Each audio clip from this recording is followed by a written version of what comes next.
Nate, I know you call yourself a Republican-leaning independent. I know you've been supportive at times of the Trump administration, but on this issue of Ukraine, where you have put so much of your life over these past few years, you think your cousin is misguided.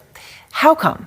I think my experience in Ukraine has given me a unique perspective that most Americans don't have. There are certainly cultural differences both between the Ukrainians and Americans and the Russians. And I think if you try to deal with Russia through an American lens, it will come back to bite you. They don't necessarily think like we think. And I'm talking about their political class. I've personally witnessed them shooting their own troops on enough occasions that it wasn't just an isolated incident. It's happened quite a bit. Enough to the point where you could consider it to be policy if troops are retreating. So these people, as a policy, will eat their own. So they will not hesitate to eat an American president or American vice president.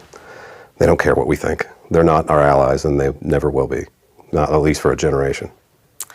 I know that you've tried to reach out to your cousin since he took office, but haven't been successful. I mean, what were you planning to say to him? I mean, what do you want to say to him now in this moment? Well, look, I mean, there's more than one reason why you could make the argument for supporting Ukraine. There's the, kind of emotional argument, the human element argument part of it, which, fine, if that's the argument you want to make in order to support Ukraine, then I support that. There's also the element of how it will affect the United States long term, right? So if you're just more transactional in nature and you are concerned, what is the benefit for the United States?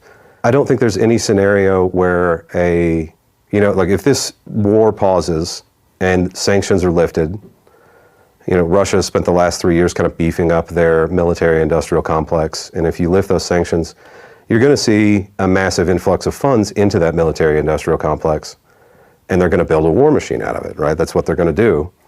And the concept of an imperialistic, aggressive, modernized military Russia who has learned their lessons about modern combat is problematic for our future. And if the Russians are given significant concessions in this ceasefire, they will spin that as a victory of sorts. But their view is they're not done.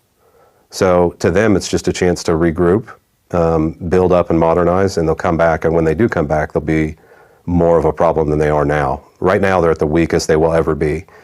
As soon as the ceasefire starts, they will immediately start to get stronger and continue to get stronger every day thereafter. So the way this ends is important.